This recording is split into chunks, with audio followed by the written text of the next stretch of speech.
Olá pessoal, bem-vindo a mais uma aula sobre as grandes religiões mundiais e hoje a gente vai falar sobre o islamismo. Para falar sobre a religião islâmica, eu separei para vocês 4 grandes tópicos, os quais eu vou desenvolver ao longo da aula. Esses tópicos vão ser a região geográfica de origem do Islã, o fundador do Islã, o livro sagrado que o Islã segue e a história política do Islã. Pessoal, então com relação à região geográfica de origem do Islã, ela vai ser a Arábia, ou melhor dizendo, a Península Arábica. Eu vou estar colocando um mapa agora na tela para vocês poderem localizar onde que fica, né, essa região geográfica no mapa mundi, tá? E como que era a Arábia do século V, do século VI, do século VII. Bem, o islamismo ele surge ali na virada do século VI para o século VII. E a Arábia, durante esse período, ela tinha ali algumas religiões, algumas tradições que disputavam, né, a fé do povo árabe, né, que era o judaísmo, o cristianismo e o politeísmo semita. Tá? Então, vocês têm que lembrar que o judaísmo ele havia entrado num processo de diáspora desde o século I, século II, quando você tem ali revoltas contra os romanos na região da Judéia, e aí os romanos massacram aqueles judeus que se revoltaram, e consequentemente todo o povo de Israel acaba precisando emigrar, né? Emigrar para outras regiões, né? E acabam perdendo ali a sua terra natal, digamos assim. Então, muitos judeus acabam indo para a região da Península Arábica, ali, da Arábia. Então, os árabes eles tinham conhecimento da religião judaica, né? Então, eles já tinham conhecimento da ideia de um Deus único, né? Eles já tinham conhecimento dos profetas que os judeus seguiam, né? As escrituras judaicas, a quais profetas elas se referiam, tá? E além disso, eles também conheciam o cristianismo, porque o cristianismo surgiu justamente nessa época da dispersão judaica, ali por volta do ano 70, e o cristianismo vai cada vez mais se popularizando, e aí por volta do século IV o cristianismo se torna a região majoritária do Império Romano, né? Império Romano que ia desde a Mesopotâmia até a Península Ibérica, tá? Então a Península Arábica, que fica ali justamente, como você viu no mapa, próximo da Judéia, que depois ficou com o nome de Palestina, e próximo também da Mesopotâmia, eles vão também receber pouca, mas algum trabalho evangelístico, algum trabalho missionário dos cristãos. Então vai ter um conhecimento sim da religião cristã, de quem foi Jesus Cristo, de quem foi a Virgem Maria, mas a religião cristã não era predominante, assim como o judaísmo também não era predominante. E qual era a visão religiosa que era predominante? O politeísmo semita, tá, pessoal? Essa palavrinha semita, ela está designando, então, todos aqueles povos que têm uma origem comum, que são chamados de semitas. Então, entra aí os fenícios, os sírios, os árabes, os próprios judeus. Então, todos esses povos, eles são chamados de semitas. E os semitas, com exceção dos judeus, eles eram politeístas, tá? Então, por isso que os árabes, eles tinham ali também as suas crenças politeístas. Pessoal, agora com relação ao fundador da religião muçulmana, nós temos que ele foi o profeta Muhammad, que também no português a gente pode encontrar com o nome de Maomé. Então, o profeta Muhammad, ou Maomé, ele nasceu no ano 570 da era cristã. Tá? Então aqui é século VI. Ele vem de uma família de comerciantes, tá? Comerciantes ali da Península Arábica, como eu havia comentado. E quando ele chega aos 25 anos, ele vai ter a sua primeira esposa. Ele vai ser um profeta que vai se casar mais de uma vez, e a primeira esposa que ele teve se chamava Hadija, tá? Hadija. E depois do ano 600, ou seja, já entrando agora no século VII, o profeta Muhammad vai começar a ter a sua revelação. Deus vai começar a se revelar para o profeta Muhammad. E como que acontecia essas revelações? Ele basicamente se isolava do mundo em uma caverna, em uma gruta, ali na Península Arábica, e ali naquele local de introspecção, naquele local de solidão, ele recebia a visita do arcanjo Gabriel. Veja que esse nome, arcanjo Gabriel, vem do judaísmo, vem do cristianismo. Então, ele já de alguma forma conhecia a religião cristã, a religião judaica, e ele associa então esse anjo que vem comunicar com ele com o arcanjo Gabriel. E esse arcanjo, ele teria mostrado para o profeta Muhammad um livro. E Muhammad não sabia ler. Muhammad disse, olha, eu não sei ler. Mas aí o arcanjo Gabriel insiste que Muhammad leia, e ele começa a tentar ler e ele consegue ler. E ele vai lendo o que está naquele livro. Então essa revelação é uma revelação mediada através desse objeto, que é o livro que o arcanjo Gabriel dá para que Muhammad possa ler. Em 622, Maomé ele vai fazer uma migração. De onde? De Meca para Medina. Essas duas cidades elas estão ali justamente no que hoje nós conhecemos como Arábia Saudita, né? Esse país chamado Arábia Saudita. E Muhammad, quando ele recebeu as suas primeiras revelações, ele morava em Meca e ele começou a ter adeptos para a sua religião, para a sua mensagem, que começaram a acreditar naquelas revelações que ele pregava. Mas chegou um limite.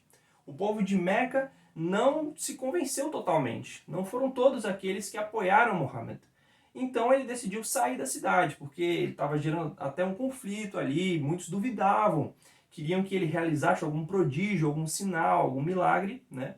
Então o que ele faz? Ele vai para Medina, que é uma cidade meio que concorrente ali, do ponto de vista comercial. E lá em Medina, a sua pregação consegue ser mais efetiva. As pessoas de Medina acreditam muito mais em Muhammad e a cidade inteira abraça justamente a fé do Islã, a fé que Muhammad pregou. Então, em seguida, Medina ela vai entrar em guerra com Meca, justamente porque Medina agora era a cidade que trazia a revelação, era a cidade que estava detentora da revelação de Deus.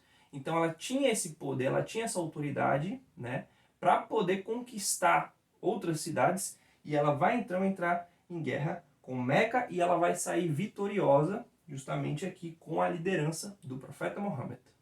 Pessoal, agora com relação ao conteúdo dessas revelações, ele foi compilado justamente no livro sagrado dos muçulmanos chamado Al-Quran, que você também pode encontrar com a grafia só Coran, justamente excluindo esse al, que é o artigo, tá?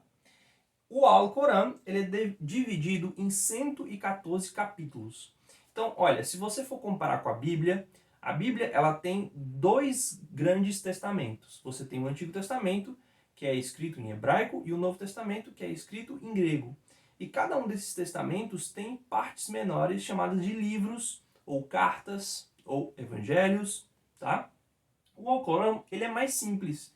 Ele é todo em árabe, ele não tem essa divisão, né, de antigo, de novo, ele não tem mais de uma língua, ele é todo em árabe. E ele tem 114 suras, ou capítulos. Então, cada capítulo é uma sura. Então, são 114 suras no total.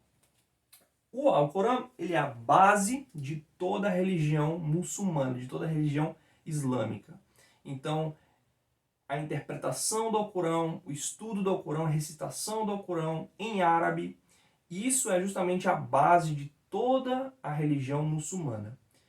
Os muçulmanos, eles são extremamente centrados no livro sagrado. É um povo extremamente voltado para a literatura sagrada, que é a base de tudo. Não se tem religião muçulmana sem o Alcorão, tá bom? E aí o Alcorão, ele vai trazer uma série de implicações, como por exemplo, a Sharia, ou Sharia, que é o quê? É a lei muçulmana. Então aqueles que têm o conhecimento mais aprofundado da religião, do Alcorão, eles vão pegar todos os preceitos com relação ao casamento, com relação à vida em sociedade, à vida civil, as penalidades, né, tanto espirituais quanto realmente civis, e eles vão compilar tudo isso e vão dar o nome de Sharia, ou seja, a lei muçulmana, aquilo que rege a moralidade, a ética, aquilo que é permitido, que é proibido de fazer. E aí você tem uma série de leis, né? E todas elas estão baseadas justamente no Alcorão. Você tem também, no campo mais agora espiritual, as orações que todo muçulmano precisa fazer, né? Então, todo muçulmano, ele precisa fazer 5 orações por dia. Cada uma dessas orações são chamadas de salats, tá? Então, essas orações também estão baseadas no Alcorão. E por último aqui, eu gostaria de destacar o que nós chamamos de khutbah. O que é a khutbah? Khutbah é um sermão, né? Ou, para quem é católico, pode chamar de homilia, uma pregação, que é feita nas mesquitas, uma vez por semana, justamente ao meio-dia da sexta-feira. Tá, pessoal? Então, olha só. Se para quem é cristão, o dia sagrado é o domingo. Para quem é judeu, o dia sagrado é o Shabat, o sábado. E para quem é muçulmano, existe um dia especial também na semana, que é a sexta-feira. E na sexta-feira todos os muçulmanos vão para a mesquita, que é um local sagrado, né, que não é palco de nenhum tipo de sacrifício, mas da exposição, certo? Da pregação. E a pregação é a khutbah. Então todos os muçulmanos vão para a mesquita e lá você vai ter o imã, né, ou outro líder religioso que esteja substituindo ali o papel do imã, que ele vai justamente fazer essa exposição, fazer esse sermão, baseado, obviamente, no Alcorão. Pessoal, por último, eu gostaria de comentar com vocês sobre a expansão política do Islã. Para vocês terem uma base do que eu vou falar aqui agora, vocês precisam entender que quando Muhammad se torna líder espiritual, profeta, né, enviado de Deus, ele também se torna aquele que é responsável pela organização da sociedade muçulmana, pela coordenação, pelo governo da sociedade. Então ele se torna um califa, tá? Então você precisa ter em mente esse conceito do califado. O que é o califado? É justamente a região geográfica que a gente poderia chamar de império, que é dominado por um líder religioso e político ao mesmo tempo, tá? Então, se quando a gente fala de cristandade, a gente fala de um imperador secular e de um bispo que divide o poder com esse imperador, quando a gente fala de califado, a gente está falando do mundo muçulmano unificado por aquele que é o líder político, mas que segue as regras da religião e que também é detentor da autoridade religiosa, que pode interpretar o Alcorão. Então esse é o califa, tá? Então Muhammad, ele é o exemplo de califa, ele é o primeiro califa, porque ele, assim como também era líder militar, era profeta. E como profeta, sabe como conduzir a sociedade, sabe como conduzir justamente esta região, este povo, essa nação. E aí não é só restrito à nação árabe. O califado ele abarca outras etnias. Então você vai ter os persas que vão entrar no califado, você vão ter os egípcios, os coptas, que também entram no califado, os berberes, os beduínos, os sírios, então vários outros povos semitas, africanos, asiáticos, indo-europeus, eles fazem parte do mundo muçulmano e fazem parte então desse conceito que eu falei para você, que é o califado. Então, falando agora sobre os califados que existiram ao longo da história muçulmana, a gente tem 4 grandes califados e por último a gente tem o Império Otomano, que também pode ser considerado um califado, o último califado, tá?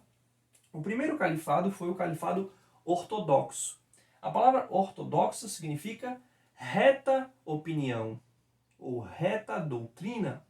Então, o califa ortodoxo é aquele que estava ali no começo, estava ali junto de Muhammad, é aquele que conheceu Muhammad, é aquele que estava ligado intimamente ali com o profeta, tá? Então vão ser parentes ali muito próximos do profeta. Vão ser 4 os califas ortodoxos e eles vão expandir o califado de forma bastante grande. O califado ele vai se tornar um império que vai abarcar 3 continentes: Europa, África e Ásia. Ou melhor, se você quiser considerar Europa e Ásia como um só, chamando de Eurásia, então seriam 2 continentes: a África e a Eurásia, tá bom? E aí logo em seguida vai ter uma disputa dinástica, que é uma dinastia, é uma casa real, é uma família que se perpetua no poder e que no caso aqui, os Omíadas, que eram uma dinastia da Síria, tá? Que governavam a partir da sua capital, Damasco, eles vão reivindicar esse título de califa, vão ser os primeiros a reivindicar esse título, né? Porque tinham ali um certo grau de parentesco, inclusive um dos califas ortodoxos era Omíada, tá?